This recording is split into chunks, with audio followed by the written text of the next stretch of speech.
আসসালামু আলাইকুম। নাইমাস hand embroidery চ্যানেলে সবাইকে স্বাগতম। বকুল ফুল কাঁথার এই সেলাইগুলো যখন আমি আপলোড করেছিলাম, অনেকেই এই সেলাইগুলো রিপিট দেখতে চেয়েছিলেন, আবার অনেকে এর ড্রয়িংটা চেয়েছিলেন। কাঁথাটাকে পুরোটাই আমি একবারে ড্রয়িং করে নিয়েছিলাম, আর ওইটাকে বিভিন্ন কালারের সুতা দিয়ে সেলাই করছিলাম। তখন আসলে কোনো পরিকল্পনা করে ড্রয়িংটা করা হয়নি, নিজের খেয়াল খুশি মতো করেছিলাম। পরে সেলাই করতে করতে আস্তে আস্তে বুঝতে পেরেছি যে ঘরটাকে আমি একটু বড় করে ফেলেছিলাম। তো যদি হাফ ইঞ্চি পরিমাণ ঘরটা করতাম তাহলে সবচেয়ে বেশি ভালো হতো। কারণে যে আপুরাই আমাকে জিজ্ঞেস করেছিলেন যে ঘরটা কি পরিমাণ নিলে ভালো হবে, আমি তাদেরকে বলে দিয়েছিলাম হাফ ইঞ্চি করে ঘরটা নিতে। ড্রয়িংটা করার জন্য একটা রুলার তো অবশ্যই লাগবে। যারা পুরো কাঁথা একবারে ড্রয়িং করে ফেলতে চান তারা বড় মাপের একটা স্কেল ব্যবহার করতে পারেন। সবার ঘরে তো আর বড় মাপের স্কেল থাকে না, তবে এই ধরনের ছোট স্কেল সবার ঘরেই থাকে। তো ড্রয়িং করার জন্য এটাই সবচেয়ে বেস্ট ওয়ে। ড্রয়িংটা তো আমার আগেই করা ছিল, তো কাঁথাটাকে আমি একটু ওয়াশ করেছিলাম, এই কারণে কলমের দাগগুলো একটু হালকা হয়েছে। তো ভাবলাম এখনই ড্রয়িংটা দেখিয়ে দিই। প্রথমে আমরা স্কেলের মাপে 1 ইঞ্চি পরিমাণ ঘর করে নিব। আর এই স্কেলগুলোর প্রস্থ সাধারণত 1 ইঞ্চিই থাকে, তবে আমার ঘরগুলো যেহেতু একটু বড় হয়ে গেছে, তো দেখতেই পাচ্ছেন আমার কিন্তু একটু সামনে জায়গা রেখে তারপর আমি দাগগুলো দিচ্ছি। তার মানে হাফ ইঞ্চি চেয়ে একটু বড় হবে আমার প্রত্যেকটা ঘর। তো আপনাদের আমি সহজ পন্থাটা দেখিয়ে দিলাম। 1 ইঞ্চি পরিমাণে প্রথমে ঘরগুলো লম্বালম্বিভাবে করে নেবেন। এরপর এর মাঝ বরাবর ধরে আবার আরেকটা দাগ কেটে নেবেন, এতে হাফ ইঞ্চি পরিমাণ ঘরটা হয়ে যাবে। প্রথমে 1 ইঞ্চি পরিমাণ লম্বালম্বি দাগ, তারপরে মাঝে আরেকটা দাগ দিয়ে হাফ ইঞ্চি পরিমাণে লম্বালম্বি দাগ। লম্বালম্বি দাগ কমপ্লিট হয়ে যাওয়ার পর আমরা আড়াআড়িভাবে দাগ কাটবো। ঠিক একইভাবে প্রথমে 1 ইঞ্চি পরিমাণে দাগটা কেটে নেব, এরপর আবার মাঝে আরেকটা দাগ দিয়ে সেগুলোকে হাফ ইঞ্চি করে নেব। এভাবেই হাফ ইঞ্চি পরিমাণের স্কোয়ার শেপের ঘরগুলো রেডি করে নেব। এভাবে ঘরগুলো ড্রয়িং করে নেওয়ার পরে আমাদের আরেকটু ড্রয়িং আছে। যারা আমরা কখনোই এই ডিজাইনটা সেলাই করিনি, নতুন করছি, তাদের এই কাজটা করে নিলে খুবই ভালো হয়। যেমন এখন আমি করে দেখাচ্ছি।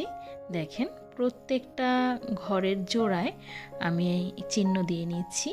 একটা হচ্ছে ছোট্ট আকারের স্কোয়ারের শেপের ঘর, আর একটা যোগ চিহ্ন অর্থাৎ প্লাস চিহ্ন। তো এভাবে আমরা প্রত্যেকটা লাইন করে নিব। এক লাইনে যেভাবে ড্রয়িং করব, পরের লাইনটা তার বিপরীত করব। অর্থাৎ যে লাইনে প্রথমে এই ছোট্ট স্কোয়ার শেপের ঘরটা থাকবে, পরের লাইনে থাকবে তার প্লাস চিহ্ন। আবার প্রথম লাইনে যেখানে প্লাস চিহ্ন, পরের লাইনে থাকবে ছোট্ট স্কোয়ার শেপের এই ঘরটি। তো ছোট্ট স্কোয়ার শেপের ঘরটি দেওয়ার কারণ হচ্ছে, দেখেন এই ঘরটা যেই শেপে আমরা ছোট্ট করে এঁকেছি ওই জায়গাটা ফাঁকা থাকবে, ওইখানে কোনো সেলাই পড়বে না, এর চতুর্পাশে সেলাই পড়বে। তো প্রথমে আমরা লাইন বরাবর সেলাইটা করে নিচ্ছি, যে লাইনে সেলাইটা করছি। তো স্কোয়ার শেপের ঘরটা বাদ দিয়ে আমরা এই যে কর্নারগুলো আছে সেই কর্নারে 2টা ফুট তুলেছি, নিচের কর্নারে আর উপরের কর্নারে। এরপর যে প্লাস চিহ্নর উপর দিয়ে আমরা বড় করে একটা ফোর তুলে নিলাম, কারণ এটাকে যখন আমরা এখন লম্বালম্বি সেলাই করছি, যখন আমরা আড়াআড়িভাবে সেলাই করব তখন এটা একটা প্লাস চিহ্নই হবে। যখন আরেকটা ফোর তুলবো এর মধ্যে আড়াআড়িভাবে, তখন কিন্তু এটা একটা প্লাস চিহ্নই হবে। তো এখানে একটা প্লাস চিহ্নরই ডিজাইন আছে, তাই এখানে আমরা প্লাস চিহ্নটা ড্রয়িং করে নিয়ে অনেকটা ভালো করেছি। তো প্রথমে এখন তো মাইনাস চিহ্নর মতো দেখা যাচ্ছে, পরে যখন আড়াআড়ি সেলাইটা করব তখন এখানে একটা প্লাস চিহ্নর সৃষ্টি হবে। এই সেলাইটা আমি বেশ কয়েকবার দেখিয়েছি, তাই এখন একটু স্পিডে দেখিয়ে দিচ্ছি, কারণ ভিডিওটা অনেকটাই বড় হয়ে গেছে, যেহেতু ড্রয়িংটা অনেকটা সময় নিয়ে দেখিয়েছি। আমাদের এই সেলাইয়ের মূল কাজটাই কিন্তু এই যে ছোট্ট স্কোয়ার শেপের ঘরটা আমি এঁকে নিয়েছি, এই ছোট্ট ঘরটাকে কেন্দ্র করেই পুরো কাজটা। তো প্রথমে তো আমি এই ঘরটাকে কেন্দ্র করে 2 কোণায় 2টা সেলাই দিয়েছি, তো লম্বালম্বিভাবে। এখন আমি আড়াআড়িভাবে আরও 2টা সেলাই করে নিচ্ছি। তো এভাবেই বাকি কাজগুলো করে নিব। একবারই একটা ফুল শেষ না করে এভাবে লাইন বাই লাইন কাজটা করলে কাজটা খুবই ইজি হয়, তাড়াতাড়িও হবে, সুতায় প্যাচগুছ লাগারও সম্ভাবনা কম থাকবে। এভাবে কিন্তু আমি প্রাথমিক কাজটা করে নিয়েছি। এখন যে দেখেন ছোট্ট স্কোয়ার শেপের ঘরের চারদিকে 4টা ফোর উঠেছে। তো এবার যে মাঝে যে এখন 4টা ফোর ওঠায় যে 4টা ঘর মানে সাইড হয়েছে, এই সাইডগুলোর প্রত্যেকটা সাইডে 3টা করে ফোর তুলবো। আর এজন্য আমি আলাদা কালারের একটা সুতা নিয়েছি। চাইলে এক কালারের সুতা দিয়েও করা যাবে বা মিক্সড অনেক কালারের সুতা দিয়েও করা যায়।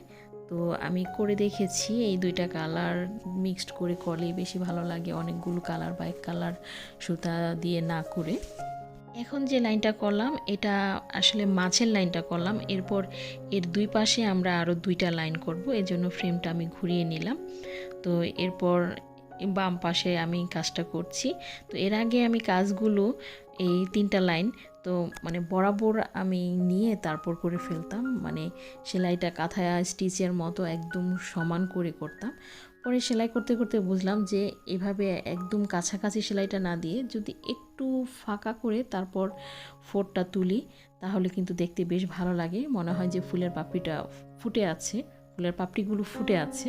আমার আগের সেলাইগুলো দেখলে হয়তো বুঝতে পারবেন বিষয়টা। তখন কিন্তু আমি এই যে ফোরটা নিলাম এত ফাঁকা করে নিইনি, আমি করতাম কি যে মানে একদম সেম এই ফোরটা যেভাবে তুলেছি ওই ফোরটাও সেভাবে ওই গোড়া ধরে সেলাই করে ফেলতাম। কিন্তু এখন কিন্তু দেখেন এই যে ফাঁকা করে নিলাম, এই ফাঁকা করে নেওয়ার কারণে সেলাইটা আমার কাছে ভালো লেগেছে। জানি না আপনাদের কাছে কেমন লাগছে, জানি না কতটুকু বোঝাতে পারছি, তবে সেলাইটা দেখলে অবশ্যই বুঝতে পারবেন আমার মনে হচ্ছে যা, কারণ এটা খুবই সহজ একটা সেলাই, বলে বোঝানোর চেয়ে দেখে বুঝে নেওয়াটাই বেশি ভালো হবে। এভাবেই 3টা করে ফোর দিয়ে প্রত্যেকটা লাইন কমপ্লিট করেছি।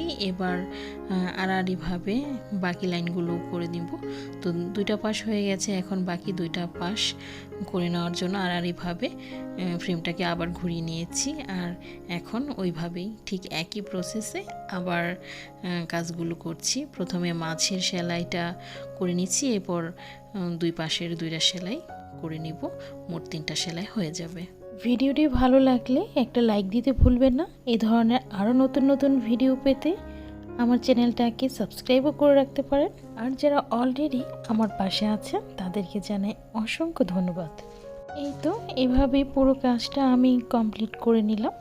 তো আজ এ পর্যন্তই, সবাই অনেক ভালো থাকবেন, আমার জন্য দোয়া করবেন। আল্লাহ হাফিজ, আসসালামু আলাইকুম।